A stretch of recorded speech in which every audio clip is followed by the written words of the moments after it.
As fichas de João, o Código dos Mundos. Aqui, o texto é tratado como documento técnico e a Bíblia como a planta baixa da realidade. O dossiê de hoje está aberto.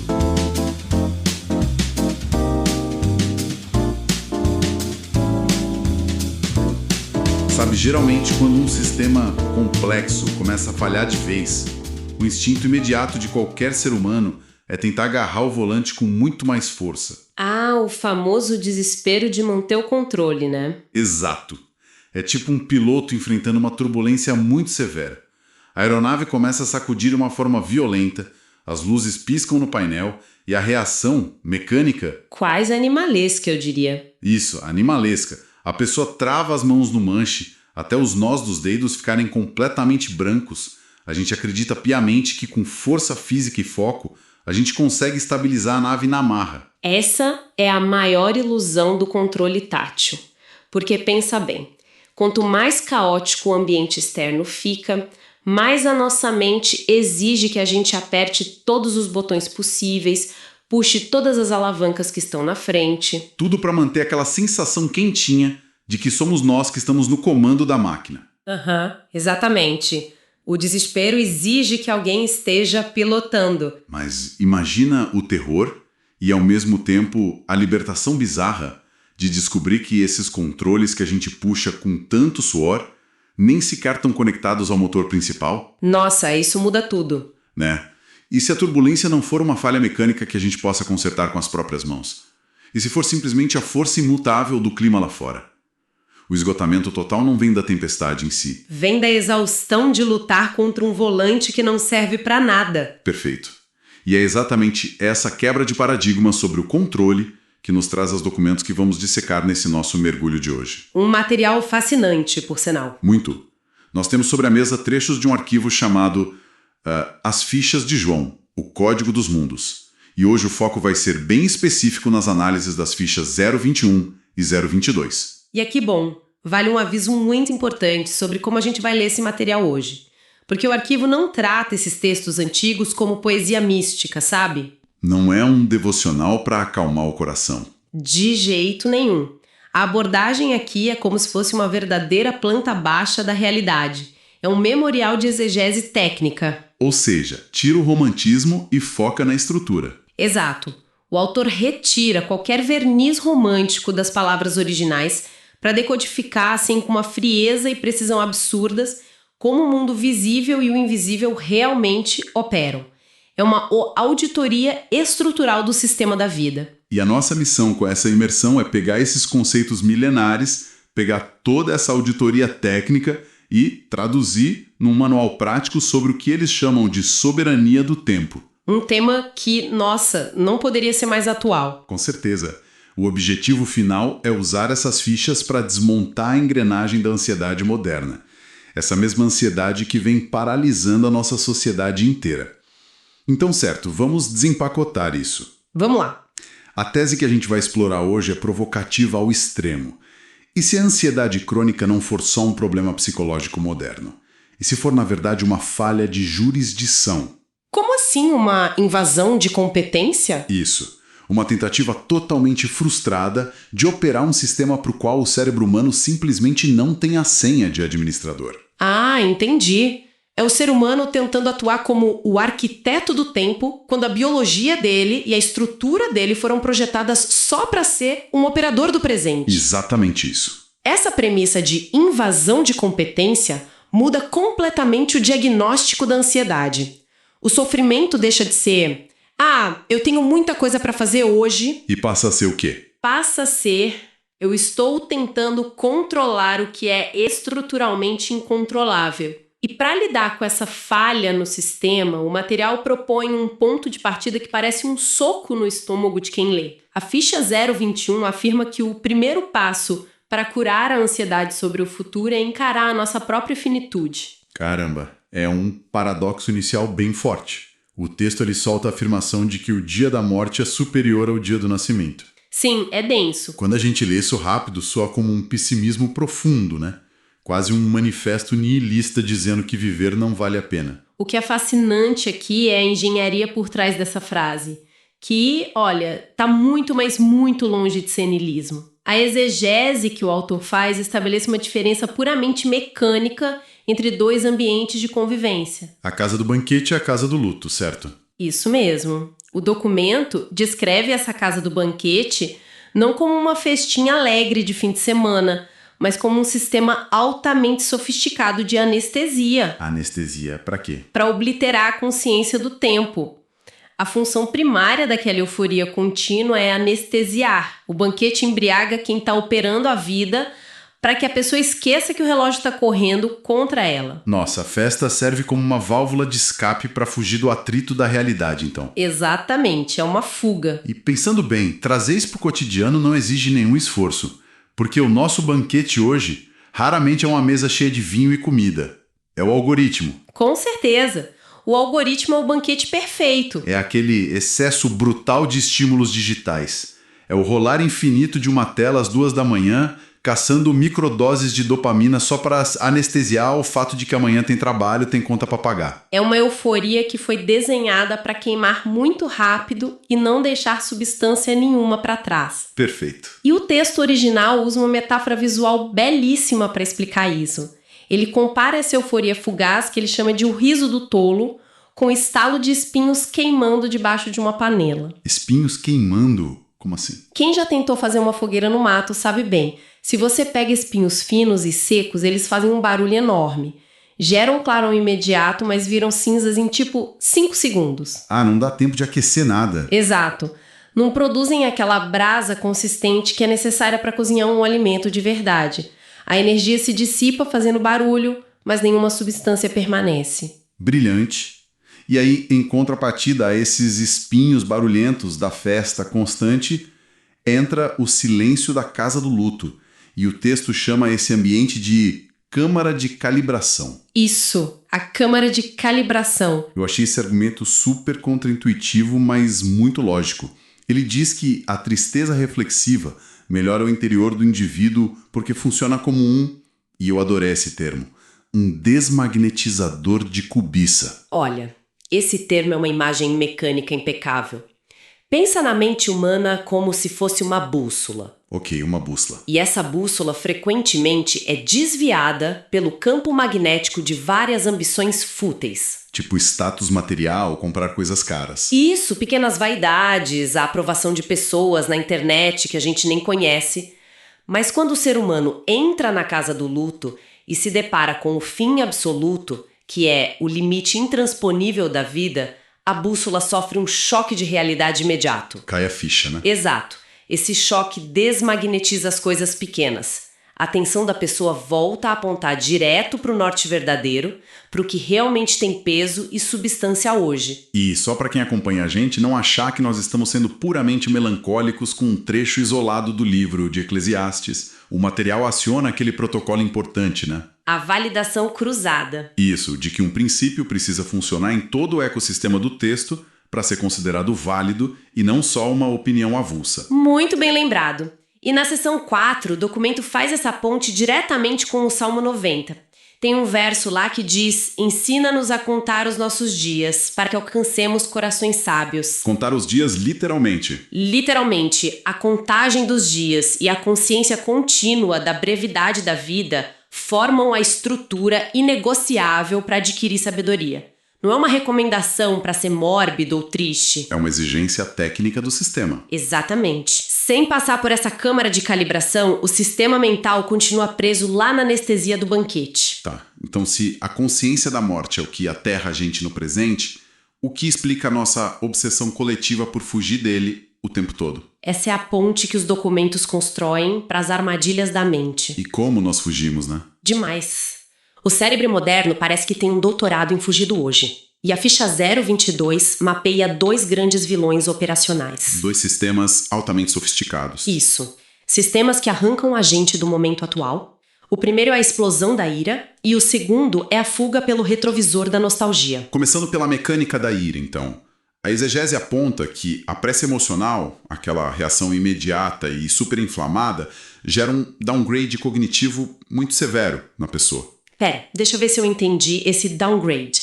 Basicamente, diante de uma frustração, seja tomar uma fechada no trânsito ou ler um comentário atravessado na rede social, o gatilho clássico, a pessoa desliga os sistemas analíticos do córtex pré-frontal, que é a parte que avalia cenários complexos, e passa a operar puramente no modo de sobrevivência. movido por instinto animal puro. É literalmente um rebaixamento na capacidade de processamento do hardware mental. O sistema de inteligência sendo sabotado pela própria emoção no momento. Exato. É uma falha crítica que destrói completamente a leitura correta do que está acontecendo. E aí, do outro lado desse espectro de fuga, fugindo não pela explosão, mas pela idealização total, a gente tem a armadilha nostálgica. Ah, a nostalgia. A famosa ilusão coletiva de que os dias passados eram indiscutivelmente melhores do que os dias de hoje. Aqui é que a coisa fica realmente interessante. Porque, olha, o senso comum vende a nostalgia como se fosse um refúgio acolhedor, não vende? Sim, total, um lugar seguro. É aquele chazinho quente da memória nos dias difíceis. Mas a ficha 022 trata a nostalgia como uma falha gravíssima de raciocínio. Ela diz que a mente atua como se fosse um editor de cinema desonesto. Editor desonesto é ótimo. Né? O cérebro corta todas as partes ruins da lembrança, adiciona uma trilha sonora emocionante no fundo e cria uma versão totalmente romantizada do passado. É cômico pensar nisso na prática. Como assim? A gente sente muita falta dos anos 90, da infância, mas o nosso cérebro convenientemente esquece da internet de escada caindo a cada 5 minutos ou de ter que assoprar o cartucho do videogame por meia hora para ele decidir funcionar. É verdade. O cérebro edita o atrito daquela época. Ele edita o atrito e faz isso com um propósito super específico. Ele quer evitar a dor de ter que lidar com o agora. Só que os custos dessa edição desonesta são altíssimos para o sistema. Viver ancorado no saudosismo não tem nada de inofensivo.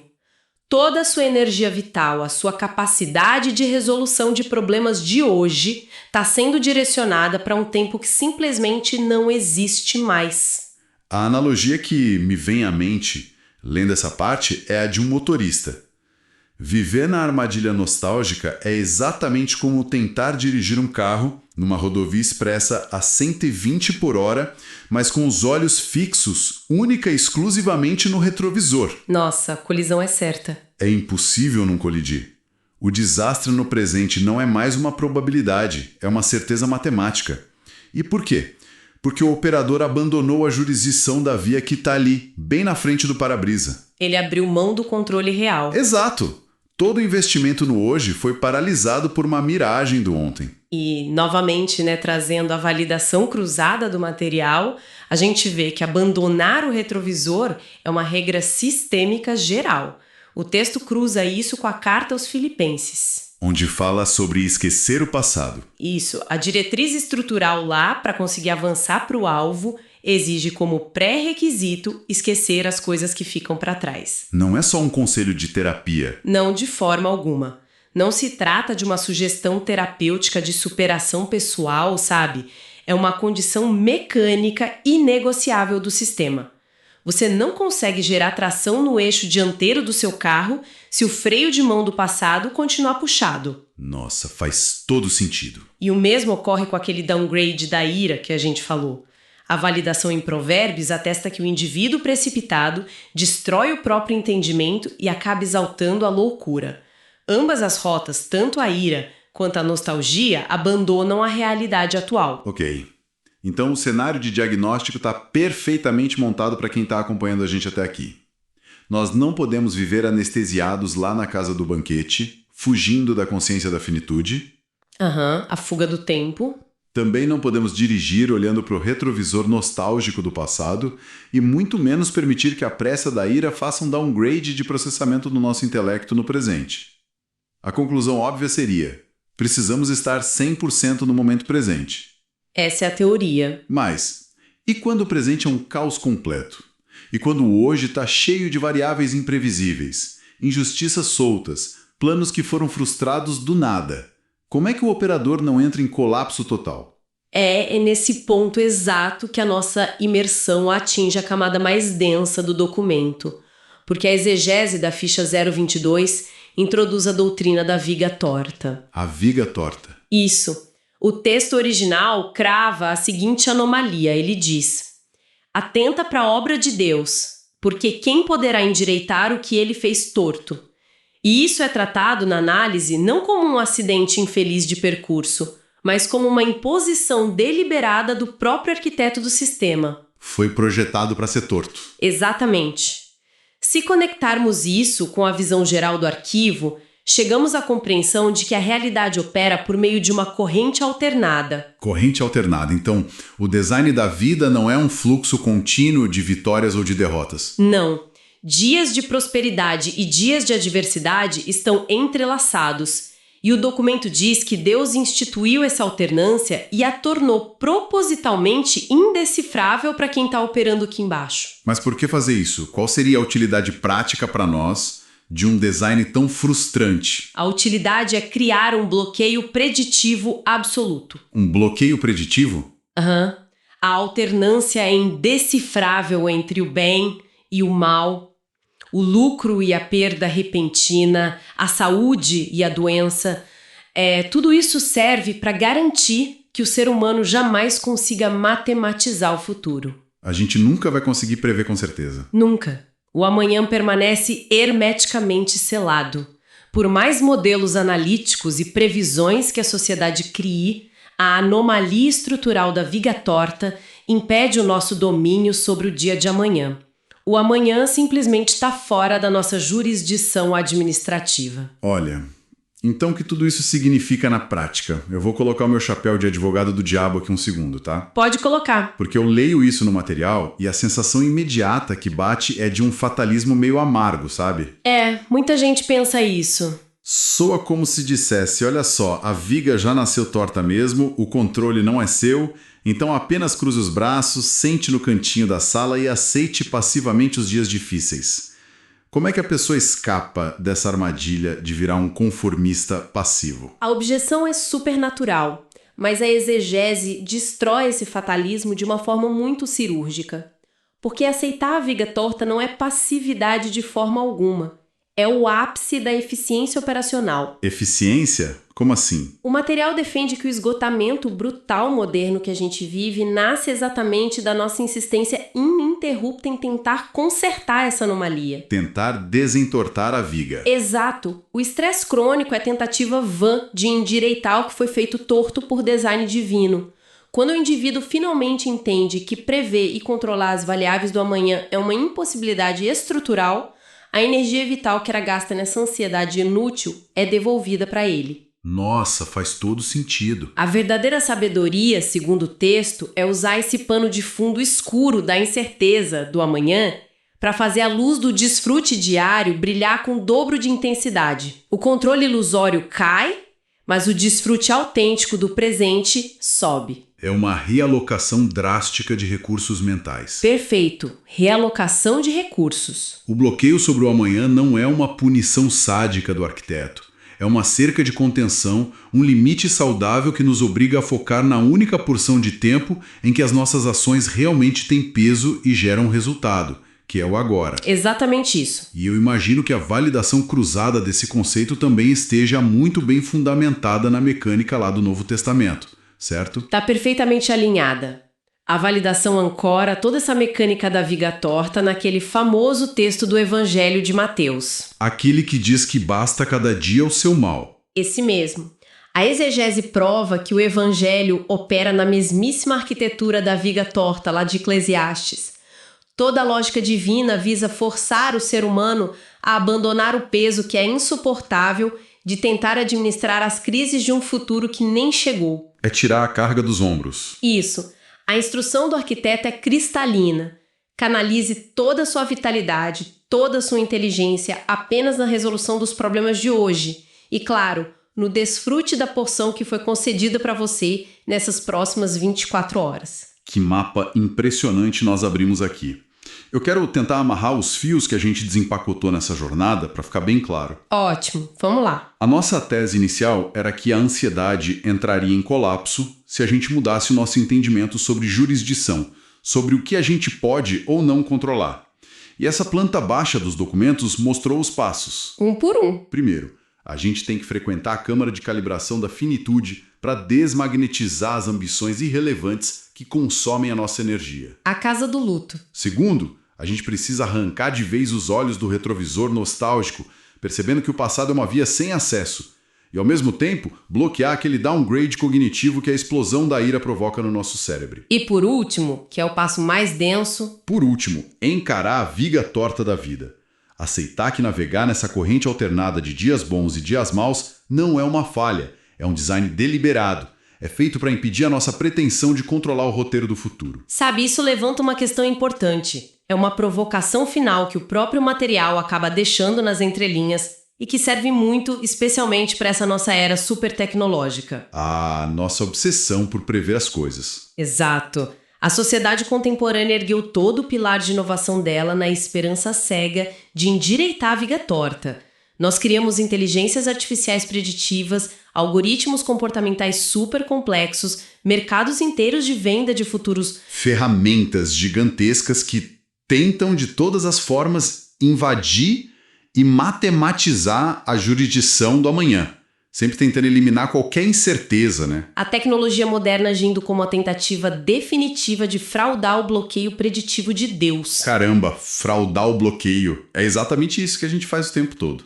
E o grande paradoxo é que, quanto mais sofisticadas essas ferramentas de previsão se tornam, mais a sociedade parece mergulhar em depressão e ansiedade crônica. O que nos leva ao questionamento central. Qual? Se a maior liberdade que a mente humana pode experimentar não for, de fato, alcançar o controle preditivo absoluto da realidade. E se a libertação mais profunda e silenciosa for a rendição irrestrita à cota diária de existência. Nossa. Internalizar de uma vez por todas que nós não somos e nunca seremos os arquitetos construtores do sistema. Nós somos apenas hóspedes de passagem dentro dele. É trocar aquela exaustão terrível da engenharia, de tentar consertar o mundo o tempo todo, pela leveza de ser apenas um hóspede no tempo. Lindo! Isso puxa a gente direto de volta para aquela cena do início da nossa conversa. Lembra do piloto em pânico no meio da turbulência? Agarrando o controle falso. Isso. Agarrando o controle que não funciona com tanta força que chega a machucar as próprias mãos. A tempestade do lado de fora continua sendo muito real. O vento continua assustador lá fora. Mas a tensão excruciante nos braços simplesmente evapora no exato segundo em que ele entende que não precisa pilotar a nave. Ele não é o piloto. Soltar um volante que nunca governou a aeronave de verdade não é desistir da viagem. É aprender a sentar na poltrona, olhar pela janela e finalmente desfrutar do trajeto. Há um arquiteto conduzindo, e saber disso permite que o hóspede descanse, mesmo no meio do caos. Com certeza. Que essas ideias que são tão contraintuitivas que a gente dissecou hoje não fiquem presas apenas na teoria. Que elas continuem reverberando e calibrando as decisões reais e palpáveis de todos que acompanharam essa análise com a gente. Foi uma excelente reflexão e nos vemos até o nosso próximo mergulho profundo. Se este conteúdo foi útil para você, considere apoiar a continuidade do projeto. Chave Pix 271925180000120. Titular: Estúdio Maia Cenas. Após inserir a chave, confira o nome do recebedor antes de confirmar. As contribuições ajudam na pesquisa, produção e disponibilização gratuita do material.